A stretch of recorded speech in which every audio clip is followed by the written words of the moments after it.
안녕하세요. 배신의 장미입니다. 오늘 이야기는 자격이 없는 사람이 돈 없는 행동을 해서 결국엔 쪽박을 차게 되었다는 사연입니다. 요즘 들어 재개발이나 집에 대한 사연들을 많이 보내주시는 것 같은데요. 그만큼 갈등이 많다는 뜻이겠죠? 과연 이 집안에 어떤 사정이 있었는지 사연 속으로 들어가 보겠습니다. 결혼한 지는 이제 5년 차입니다.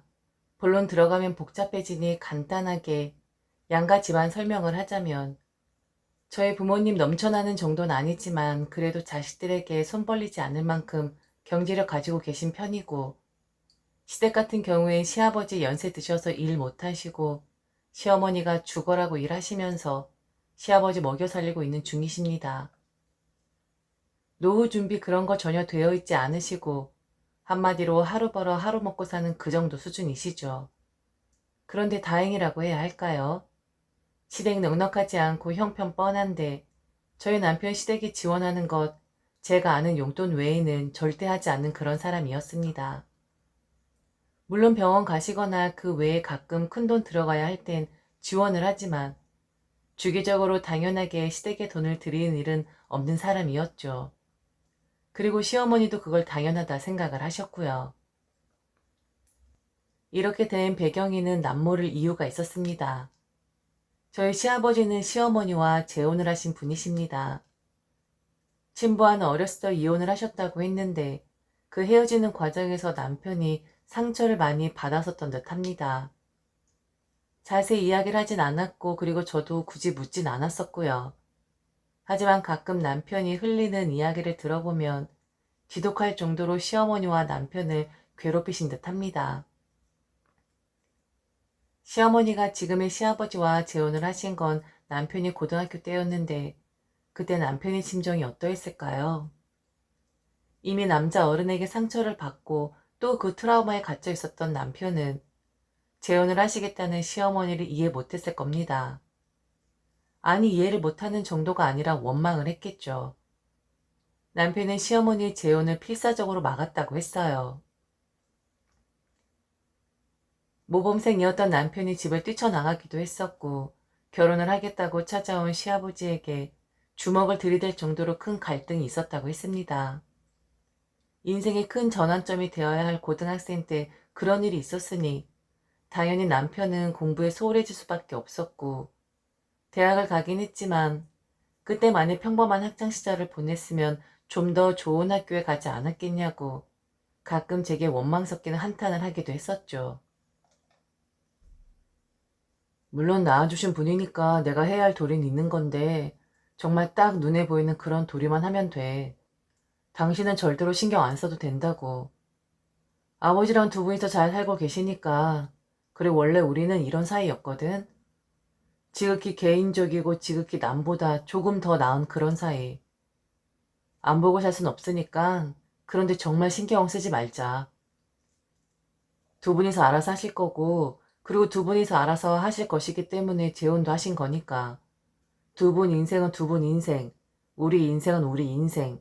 이렇게 살면 되는 거야.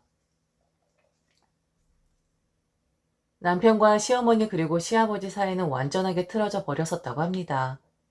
물론 남편이 취업을 하면서 어느 정도 회복이 되긴 했겠지만 그래도 시어머니를 향한 남편의 원망은 가슴속에 남아 있었겠죠. 결혼하고 나서도 넉넉하지 않은 시댁 때문에 스트레스 받는 일, 고생되는 일 거의 없었습니다. 남편이 아예 원천적으로 차단을 했었거든요. 그런데 아무리 그래도 남편 입장에선 시어머니가 본인 엄마 아니겠어요? 재혼을 하신 건 너무 싫었고 자기 팔자 자기가 비틀어 버린 것이라고 욕을 하긴 했었지만 속으론 본인 엄마니까 안쓰러운 마음도 들고 했겠죠. 더군다나 시아버지가 시어머니만 사랑하고 다정하신 분이시기는 하나 경제적인 능력이 아예 제로이신 분이라 시어머니가 경제활동을 하셨는데 종종 거리며 예순을 훌쩍 넘긴 시어머니가 일을 하는 모습이 보기 좋진 않았겠죠. 제가 봐도 안쓰러울 정도였으니 남편은 두말할 나위 없었겠죠. 그리고 시어머니를 안쓰러워하는 마음은 결혼하고 나서 더 생긴 것 같았습니다. 어쩔 수 없이 결혼을 하게 되면 남자도 여자도 철이 드는 법이었으니까요. 그래서 결혼을 한 뒤 소원했던 모자 관계가 조금씩 희망의 빛이 보이는 듯 했습니다. 그 모습이 싫지 않았습니다. 그리고 다행이라고 생각을 했어요. 아주 조금씩 천천히 한 해 한 해 갈수록 사이가 그나마 좋아지는 모습을 보면서 핏줄은 어쩔 수 없는 거구나 라는 생각을 했었습니다. 저도 제 부모 생각하면 짠하고 안쓰러운데 저 사람은 어떨까? 이제라도 모자가 서먹했던 관계를 회복한다면 기꺼이 그 옆에서 응원할 마음이 있었고 모자를 위해서 제가 할 일이 있다면 당연히 해야 한다고 생각을 했었습니다. 그런데 그런 마음을 땅에 떨어뜨려 발로 뻥하고 차버리게끔 만들어버리는 일이 생겨버리고 맙니다. 남편이 어머니니까 이해를 해드리고 싶었으나 제 상식으로는 도저히 이해를 할 수 없는 일이 일어나고 말았거든요. 저희는 결혼을 할 때 저희 부모님이 배려를 해주셔서 부모님 명의인 빌라에 들어가 살았었습니다. 물론 지금은 이사를 했지만 서도요. 처음엔 시어머니는 제게 별말 없으셨지만 남편과 사이가 좋아지면 좋아질수록 점점 저희 일에 관여를 하시곤 했었습니다. 하지만 적당하게 어른으로서 시어머니로서 할 수 있는 간섭이었기에 굳이 스트레스라고 생각하진 않았었어요. 그런데 그 빌라에서 살 때 작은 소동이 한 건 있긴 했었습니다. 바로 저희 친정 아버지가 그 빌라를 싸게 내어줄 테니 저희 보고 구매를 하는 것이 어떻겠냐 말씀을 하셨었거든요. 정말 싼 값에 말이죠. 시세 이런 거 따지지 않고 딱 3천에 내어주시겠다 하셨습니다. 하지만 조건이 하나 있었죠. 당시 엄마가 들어놓은 적금이 하나 있었는데 그 만기 때까지 한 달에 30만 원씩 딱 2년간만 용돈조로 달라는 것이었습니다. 한마디로 적금을 지원해 달라는 말이었었죠. 굳이 살 이유도 없었지만 굳이 사지 않을 이유도 없는 조건이었어요. 그리고 좋은 빌라는 아니었지만 3천이면 정말 거저나 다름없었거든요. 그래서 저는 저희 집에 놀러 오신 시어머니와 이런저런 이야기를 하다가 부모님이 이 집을 3천에 주신다고 했다. 대신 용돈을 달라는 조건도 있다. 지금 살지 말지 고민 중에 있다라는 말씀을 드렸죠. 그랬더니 갑자기 호들갑을 떨며 말씀하시는 게 아니겠어요? 뭐? 3천? 정말 사돈 그렇게 안 받더니? 자식들 가지고 지금 장사하시는 거니? 그냥 주면 주시는 거지. 3천에 주신다는 그 의도가 뭐니? 그리고 이 빌라 사두면 뭐 어쩌려고? 나중에 집만 된다. 절대로 사지 마. 나는 지금 이걸 너희들에게 넘기려고 하시는 사돈 의도가 너무 궁금하다. 가지고 있기 부담되시니까 니들한테 슬며시 넘기려고 하시는 거 아니니? 이거 뭐 좋은 소식이 있는 것도 아니고. 참 있는 사람들이 더하다고 하더만 딱 우리 사돈들을 두고 하는 말인가 보다. 돈이 부족하신 분들도 아니고 좀 서운하다 얘. 그리고 2년간만 용돈 달라고 하셨는데 그거 2년 뒤에 정확하게 끊을 수 있겠어?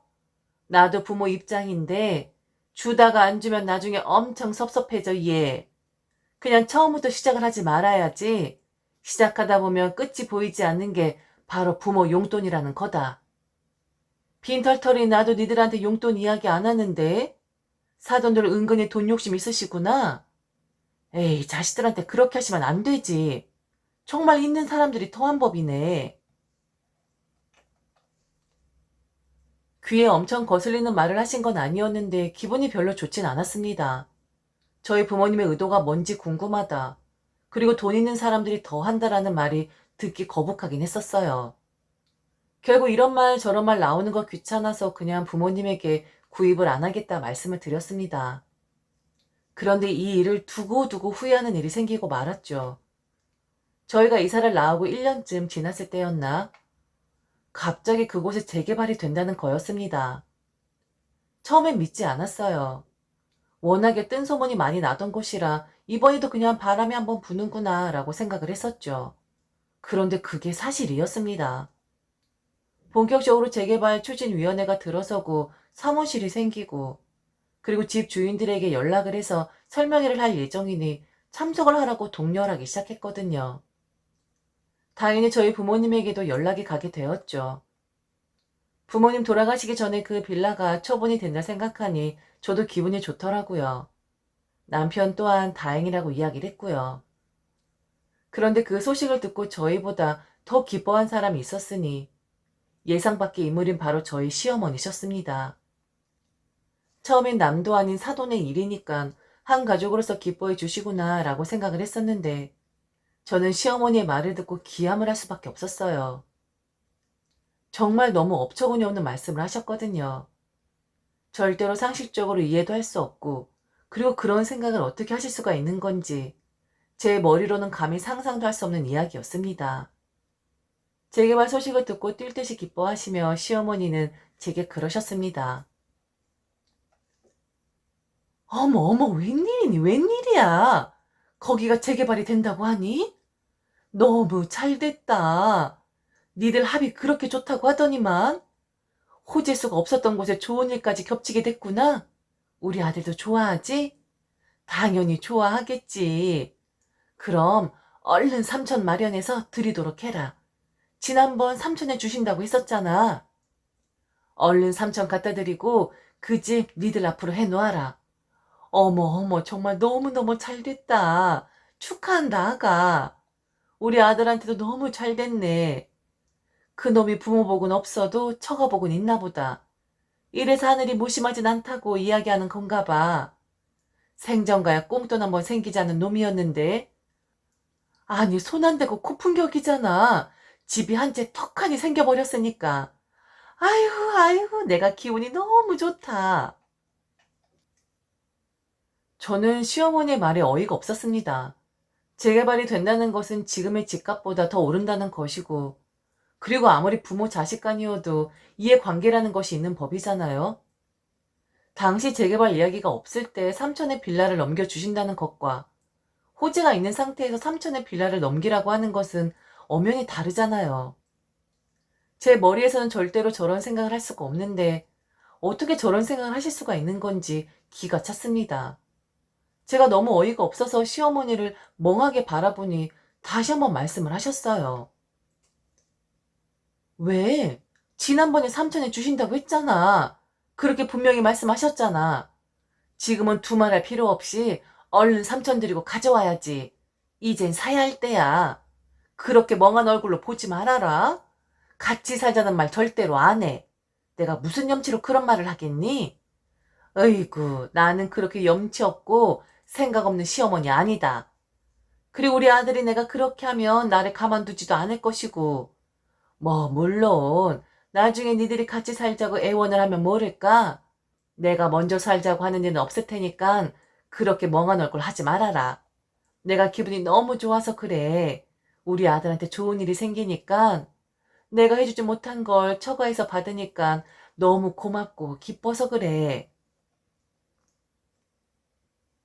천연덕스럽게 저리 말씀을 하시는데 말문이 다 막히더라고요. 어디서부터 설명을 해야 하는 건지 그냥 막연했습니다. 지난번 재개발 이야기가 나오기 전에 이미 삼천이 준다고 하셨으니 재개발 이야기가 나온 마당에도 얼른 삼천에 그 집을 가져오라는 시어머니. 이게 상식적으로 말이 되나요? 저는 정말 말이 안 된다고 생각을 하는데 이해를 못하는 제가 이상한 건가요? 그래서 재개발 이야기가 나오는 중인데 그리고 그 집이 얼마가 될지도 모르는데 이제 와서 호재가 있다고 해서 삼천의 집을 구매하겠다고 하는 것은 양심에 찔리는 짓인 것 같다고 말씀을 드렸어요. 저는 그렇게 생각을 했거든요. 그런데도 계속 시어머니는 삼천에 주시겠다고 이미 말씀을 하셨었는데 그렇게 해드리면 되지 지금 무슨 양심을 찾고 있는 거냐고 하시더군요. 그래서 더 말씀하시지 말라 했습니다. 아예 말이 통하질 않았거든요. 그리고 너무 몰상식한 생각 아닌가요? 너무 얍삽한 생각 아닌가요? 호재가 없을 땐 그 집 사서 뭐 할 거냐고 하더니만 호재가 있다고 하니까 그때 당시를 이야기하면서 얼른 집을 사라고 하는 게 참 설명하기가 너무 힘든데 시어머니는 본인의 생각이 맞다고 생각을 하시는 것 같았어요. 그 생각이 맞다고 지금 당신이 옳은 말을 하고 있다라고 굳게 믿고 있는 시어머니가 참 대단하다 생각이 되었습니다. 강하게 시어머니에게 그만 말씀하시라고 했고 그게 재개발이 되든 뭐가 되든 삼촌이 지금 달라고 하는 것은 무리이니 더 이상 그 집에 관해서는 이야기를 하지 말자 했습니다. 그런데도 시어머니는 끈질기셨어요. 정말 고래 심줄처럼 매일같이 제게 이야기를 하셨죠. 하물며 제 남동생까지 거론하시며 이야기를 하셨는데 정말 도가 지나치긴 하셨었어요. 그 집에 대해서 그만 관심을 가져달라고 분명 부탁을 했었는데 시어머니는 그 집을 꼭 제가 받아야 하는 것이라고 하셨습니다. 절대로 남동생에게 빼앗기면 안 된다고 얼른 손을 써야 하는 것이라고 하셨어요. 물론 솔직한 심정으로 욕심나지 않았다면 거짓말입니다. 그런데 사실 자식이 먼저 나서서 저 주세요라고 이렇게 말할 그럴 사람들이 과연 이 세상에 몇이나 될까요? 아무리 부모 자식 간에도 상도덕이라는 것이 있는 법인데, 그리고 처음부터 제 것도 아니었었고 전 이미 한 번의 기회를 놓친 거나 다름없었잖아요. 만일 삼촌이 주신다고 했을 때 그때 샀다면 이런 문제도 없었을 텐데, 계속해서 시어머니는 삼촌이 주신다고 하셨으니 먼저 말씀을 하신 거니 얼른 그리해야 하는 것이라고 저를 닥달을 하셨어요. 그리고 말씀 말미에는 항상 남편이 어려웠던 시절, 남편에게 못해 주었던 것들, 남편이 속삭였었던 일들을 거론하시면서 제 감정을 자극하셨습니다. 너무 욕심이라 생각했고 과한 간섭이자 참견이란 생각이 들었습니다. 네 남동생한테 빼앗기면 어쩌려고 그러니? 큰딸이니까 너한테 더 의지를 하는 것 같아 보이지만 결국엔 부모들 입장에선 아들을 생각하는 법이야. 너 이렇게 맹놓고 있다가는 그거 동생한테 바로 뺏긴다. 그리고 네 옳게 보니까 한성격하게 생겼더만. 여잔 여자가 보면 바로 하는 법이야. 넌 착해서 그냥 부모님이 알아서 하시겠지 이렇게 생각을 할 수도 있는데 네 옳게 안 봐도 눈에 훤하다. 벌써 무슨 수를 써도 썼을걸? 너도 얼른 움직여야 해. 그거 빼앗길 순 없잖니. 주말에 우리 아들이랑 같이 가서 사돈들 비위 좀 맞춰드리고 좀 하렴. 눈에 자주 보여야 생각이 나는 법이야. 그거 니들이 가져와야 할 거 아니야. 왜 이렇게 아무 생각 없이 앉아만 있는 거니? 천하태평도 아니고. 종은 그만 이야기를 했으면 좋겠는데 이제 그만 시어머니에게 실망하고 싶은데 시어머니는 그만두실 생각이 없는 것 같았습니다. 그래서 저도 시어머니에게 속내를 이야기할 수밖에 없었죠. 어머니 자꾸 삼촌 이야기 하시는데 그거 재개발 이야기가 없을 때고요. 그거 앞으로 얼마나 갈 줄도 모르는데 삼촌이 달라고 하는 거 완전 도둑놈 심보죠. 그리고 어머니, 저희 부모님이 저를 주시던 동생을 주시던 아니면 사후에 증여를 하시던 그건 저희 부모님이 결정하실 일이에요. 자식 입에서 어떻게 부모한테 그리 속물 같은 이야기를 할 수가 있겠어요? 그리고 자꾸 부모들은 아들 아들 한다 하시는데 전 어머니가 왜 이렇게 그 집을 가지고 유난을 떠시는 건지 모르겠어요. 그리고 그 집 이야기할 때마다 왜 자꾸 그게 어렸을 적, 힘들었었을 적, 못해줬을 적 이야기를 하시는 건지도 모르겠고요. 만약 그 집을 받게 된다고 해도 그거 엄연히 제 거예요. 그 사람 거 아니라고요. 마치 어머니는 그 집을 받으면 그의 것이 되는 것처럼 생각하시는 것 같은데 어머니, 저 그 정도로 사리 분별 못하는 사람 아니에요. 그러니까 그 집을 받아도 안 받아도 그 사람한텐 좋은 일도 안 좋은 일도 없는 거라고요. 왜 자꾸 저희 집안일에 그 일을 끼워 넣으시는 건지 모르겠네요. 그의 어머니 아들이 저희 부모님 아들 아니잖아요. 그러니까 이제 그만 이야기하세요. 시어머니 남편과 꽤 친해졌다고 생각을 하셨었나 봅니다.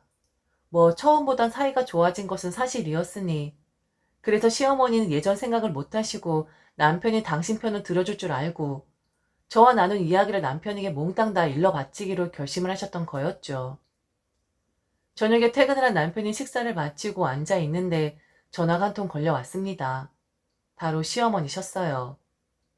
처음에 무표정이었던 남편의 표정이 점점 일그러지기 시작했고 결국엔 눈썹이 오르락 내리락 하기 시작했습니다.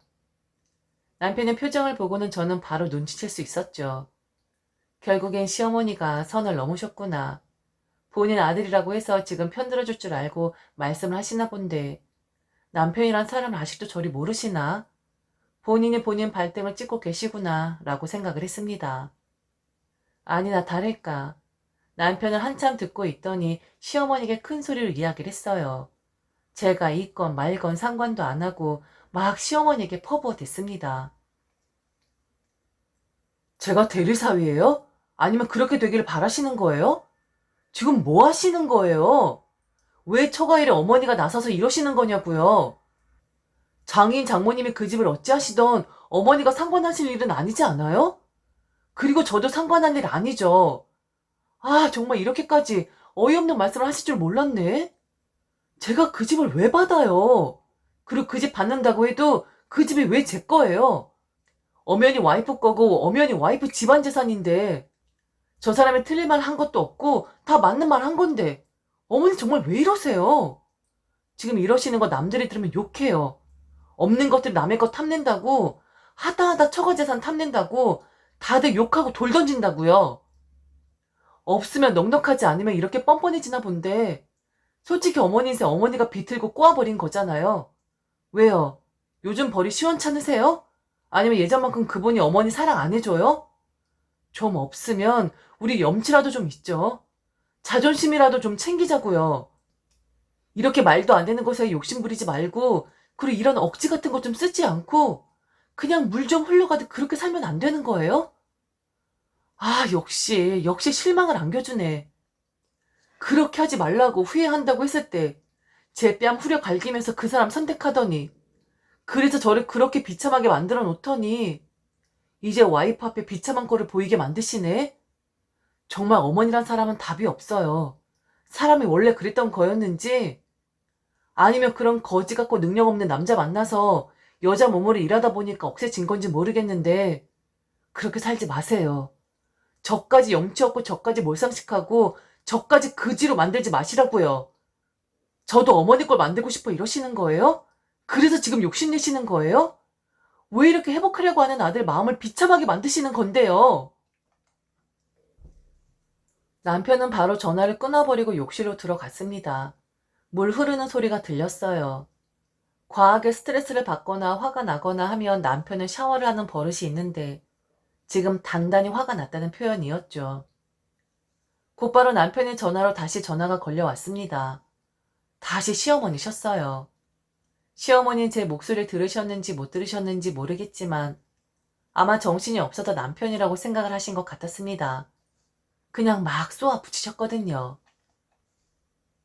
이놈아, 엄마 좋으라고 하니? 그거라도 받아야만 네가 보상받는 거 아니야. 우리 집 못 산다고 그리고 나 재혼했다고 며느리도 그렇고 사돈도 그렇고 너 부려먹고 흠잡고 있다는 거 다 알아. 그럼 그런 대우 받으면 그런 거라도 받아서 챙겨갈 거 아니야. 그리고 내가 뭘 그렇게 너한테 상처 줬는데 내 꼴이 어때서. 참 아들이라고 하나 있는 게 엄마 꼴이 이러면 얼른 제가 편안하게 모실게요 라고 할 생각은 안 하고 지금 네가 엄마를 비난해? 넌 뭐 혼자 세상에 나왔니? 나야말로 어이가 없다 어이가 없어.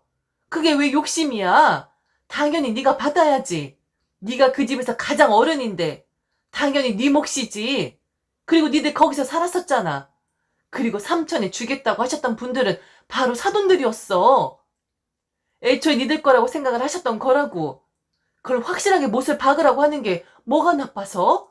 왜 염치가 없어? 왜 뻔뻔해? 요구할 만하니까 요구하는 건데 왜 당당하질 못해? 너 당당해도 된다. 네가 처가에 좀자라니? 네 처는 시댁에 하는 거 하나도 없는 거에 비해서 너는 처가 말뚝에 절까지 하고 있잖아. 어머니, 전데요. 지금 그 사람은 샤워하러 들어갔어요. 그리고 오해를 하고 계신 게 전 어머니가 재혼을 하신 거 단 한 번도 흠이다라고 생각한 적 없어요. 게다가 저희 부모님은 더더욱 그러시고요. 사돈 흉볼 만큼 그렇게 유치하신 분들 아니거든요. 그리고 그 사람이 저희 집에 자라는 이유는 저희 부모님이 그만큼 그 사람한테 잘해주시기 때문이에요. 제가 시댁에 한 거 없다고요? 그럼 어머니는 제게 뭘 해주셨는데요? 저희 부모님은 그 사람한테 정말 시시콜콜한 것까지 다 챙겨주시는데 하물며 어머니 그 사람 생일날 생일인 줄도 모르고 다 지나가셨잖아요. 5년 내내. 그 사람 생일 그리고 그 사람 승진 좋은 일 나쁜 일 있을 때 저희 식구들이 항상 함께였어요. 서로 기브앤테이크 아닐까요? 제가 시댁에 한 게 없다고 말씀하시기 전에 어머니 제게 뭘 해주셨는지를 좀 생각해 주셨으면 좋겠네요. 전 그래도 할 도리는 한 것 같은데. 암튼 그 사람 나오면 다시 전화하라고 할게요. 그런데 지금 단단히 화가 나서 전화를 할지 모르겠어요. 그 사람 화나면 씻으러 들어가는데 이런 버릇 있는 것도 모르셨죠? 어머니는 그 사람에 대해서 모르는 게 너무 많으세요. 암튼 전화 끊겠습니다. 남편은 제가 안 보는 곳에서 시어머니께 전화를 한 것 같습니다. 원래는 제게 전화도 곧잘 하시고 저희 집에 놀러 오시기도 했었는데 시어머니가 연락도 발길도 뚝 하고 끊어버리셨거든요. 모자간에 어떤 상처가 있고 어떤 스토리가 있는지 저는 정확하게 알진 못합니다. 하지만 관계 회복을 할 당시에도 위태위태해 보이긴 했었어요. 그간 서로 쌓아둔 것이 많아서였겠죠. 사실 관계 회복을 할 당시 서로 묵은 감정을 좀 털어냈었다면 이 정도 오해쯤 그냥 넘어갈 수도 있었을 텐데 워낙에 묵히고 또 묵힌 감정들이라 한번 잘못 삐끗하다 보니 다시 예전의 사이로 돌아가게 되더라고요. 부모 자식 간에도 저럴 수가 있구나. 그냥 말다툼 좀 한 거 가지고 안 볼 수도 있는 거구나 라는 것을 알게 되었습니다. 그래도 당신 엄마인데 한 번 정도는 더 이야기를 나눠보는 것이 좋지 않겠냐 하니 남편이 그러더군요. 그 옛날에도 남자한테 미쳐서 자식에게 상처를 주더니 이젠 집에 미쳐서 자식에게 또 상처를 주었다고 말이죠. 시아버지와 재혼을 할 당시 시어머니는 반대하다가 집을 나갔던 남편에게 그러셨다고 합니다. 아예 돌아오지 말지 왜 돌아왔냐고 말이죠. 그땐 어렸으니까 어쩔 수 없이 돌아갔지만 지금 남편은 성인이 되었고 자기만의 보금자리가 있기에 돌아가질 않고 있습니다. 애써 회복한 관계인데 다시는 시어머니 얼굴 못 볼 것만 같네요. 그러게 좀 적당히 하시지. 그만하시라 했을 때 멈추셨으면 또다시 모자가 찢어지는 일은 일어나지 않았을 텐데 참 아쉬운 모자 관계입니다. 지금까지 들어주셔서 진심으로 감사합니다. 이상 배신의 장미였습니다.